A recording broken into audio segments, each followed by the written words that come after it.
నమస్తే welcome to our channel నేను మీ ప్రియాంకారాం బీహార్ ఎన్నికలు అందరిలో కూడా ఉత్కంఠ రేకెత్తించాయి అటు బీహార్లో మాత్రమే కాదు ఇటు ఇరు తెలుగు రాష్ట్రాల్లో కూడా దాని ఎఫెక్ట్ పడింది మరి ఇప్పుడు బీహార్ ఎలక్షన్స్కి సంబంధించి ఈరోజు ఓట్ల లెక్కింపు ప్రక్రియ జరుగుతుంది మరి ఎవరు గెలుస్తారు ఎవరు ఆధిక్యంలో ఉన్నారు అనేది తెలుసుకునే ప్రయత్నం చేద్దాం దీని గురించి మనతో మాట్లాడడానికి senior journalist doctor Durga Vadlamani గారు ఉన్నారు ఆవిడని అడిగి తెలుసుకుందాం నమస్తే అండి నమస్తే మేడం మ్యామ్ బీహార్ ఎలక్షన్స్కి సంబంధించి అందరిలో ఏదైతే ఉత్కంఠ నెలకొందో ఈరోజు దానికి తెర దిగబోతుంది మరి ఏదైతే ఓట్ల లెక్కింపు ప్రక్రియ జరుగుతుందో ఇది ఎలా జరుగుతుంది అండ్ ఎవరు ఆధిక్యంలో ఉన్నారు రిజల్ట్ అసలు అనూహ్యంగా అంటే ఎవరు ఊహించని రీతిలో అంటే ఇది మహాగఠబంధన్ రాదు అని తెలుసు ఎన్డీఏ కూటమి నెగ్గుతుందని తెలుసు అయినప్పటికీ మ్యాజిక్ ఫిగర్ 122 దాటేసి 175కి వెళ్ళిపోయింది. Okay so Modi magic. Lokesh కూడా వెళ్ళారు కదా లాస్ట్ అదే మనం అన్నాం లోకేష్ వెళ్తున్నారు ఇది కనుక నెగ్గితే లోకేష్కి మనం అనుకున్నాం కదా జాతీయ స్థాయిలో కూడా మంచి గుర్తింపు వస్తుందని వచ్చింది. అంటే దాని మీద ఎన్ని కమెంట్స్ వచ్చినా ఆయన హిందీ మీద బట్ ఆయన ఎంత ఇంట్రెస్ట్గా మాట్లాడారు ఎంత ఆసక్తిగా జాతీయ మీడియా వెయిట్ చేసింది ఆయన కోసం. ఆ తర్వాత అన్ని రకాలుగా అక్కడ ఉండే బీజేపీ పెద్దలు కావచ్చు వాళ్ళ కుటుంబ సభ్యులు కావచ్చు లోకేష్ని ఆదరించిన తీరు అవన్నీ చూసాం మనం. సో ఏది ఏమైనా ఇవాళ ఈ గెలుపు అనేది అసలు ఎవరు ఊహించలేదు ఇంతలాగా. వాళ్ళు సార్ అన్నారు ఇంకేదో అన్నారు ఇప్పుడు మళ్ళీ ఏం చెప్తారు ఓడిపోయినందుకు మళ్ళీ ఈవీఎంలు అంటారా మేబీ ఉండొచ్చు ఎందుకంటే మన జగన్మోహన్ రెడ్డి కూడా అదే చెప్పాడు కదా పాపం ఫస్ట్ చెప్పలేదు తర్వాత గుర్తుకొచ్చి చెప్పాడు కదా ఓడిపోగానే చెప్పలేదు. కాబట్టి ఇవాళ అంటే రాహుల్ గాంధీ పని అయిపోయింది కాంగ్రెస్ పని అయిపోయింది అనేది అర్థమవుతుంది. సో అసలు ఎలాగా మీరు చూసారు ఎలా జరుగుతుందో ఇక్కడని. ఇప్పుడు ఎన్డీఏలో కీలక పార్టీలైన భాజపా జేడీయూ చెరో 70కి పైగా స్థానాల్లో ఆధిక్యాన్ని ప్రదర్శిస్తున్నాయట. అయితే కూటమిలో ప్రధాన పార్టీ అయిన జేడీయూ భాజపాను మించి హవా చూపిస్తోంది. విపక్ష కూటమి మహాగఠబంధన్లో ప్రధాన పార్టీ ఆర్జేడీ 48 సీట్లలో ముందంజలో ఉంటే బీహార్లో మొత్తంగా 243 అసెంబ్లీ స్థానాలు ఉన్నాయి.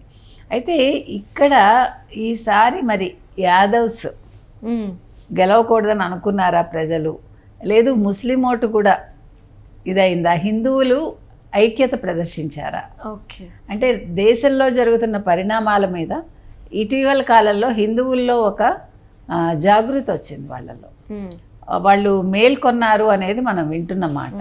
సో వాళ్ళు చాలా జాగ్రత్తగా ఆలోచించి ఓటు వేశారా? సో హిందువులతో జాగ్రత్తగా ఉండాలా. ఇప్పుడు రేపొద్దున రేవంత్ రెడ్డి అయినా అంతే ఇప్పుడు వీళ్ళు ముస్లిం ఓట్సే మాకు ముఖ్యం ముస్లిమ్స్ చాలా అవసరం మాకు ఎన్నికల్లో అంటున్నారు కదా ముస్లిం ఓటు కంటే మీకు హిందువుల ఓటు చాలా ముఖ్యమని కాంగ్రెస్ వాళ్ళు ఆలోచించారు అందుకని చెప్తున్నాం.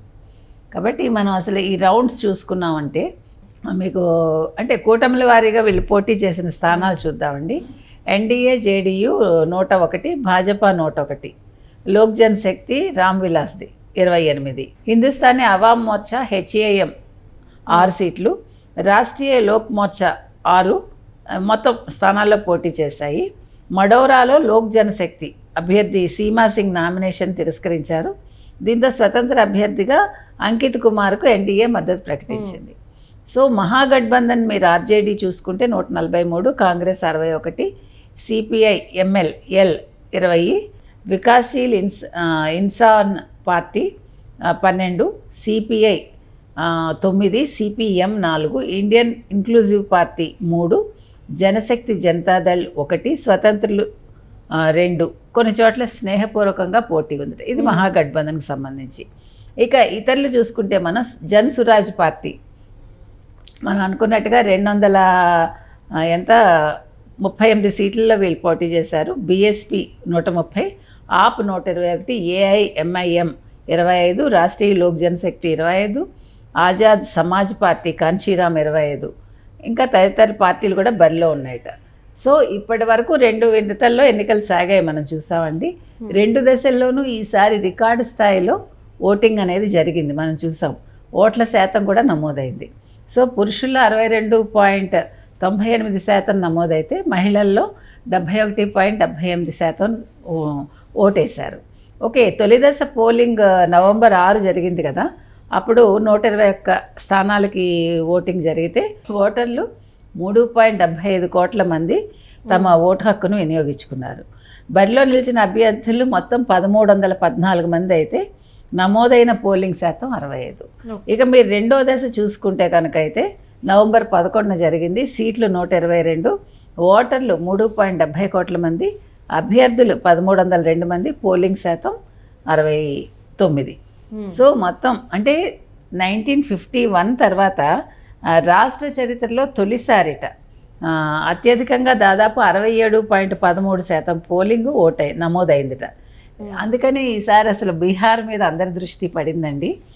తర్వాత తేజస్వి యాదవ్ ఆర్జేడి రాఘోపూర్, సామ్రాట్ Chowdary Bhajapa Tarapur, Vijay Kumar Sinha Bhajapa లఖినరాయ్, Maithili Thakur Bhajapa Alinagar, Prem Kumar Bhajapa Gaya town, Tej Pratap Yadav JJD Mahua, Vijendra Prasad Yadav JDU Supaul, తార్ కిషోర్ ప్రసాద్ భాజపా కటిహార్, రాజేష్ కుమార్ కాంగ్రెస్. సో మీరు మొత్తం మీద చూసుకుంటే ఈ ఎన్నికల్లో అసలు ఎన్డీఏ కూటమి ఇంత భారీ విజయాన్ని సొంతం చేసుకోవటం అనేది చాలా గొప్ప విషయం.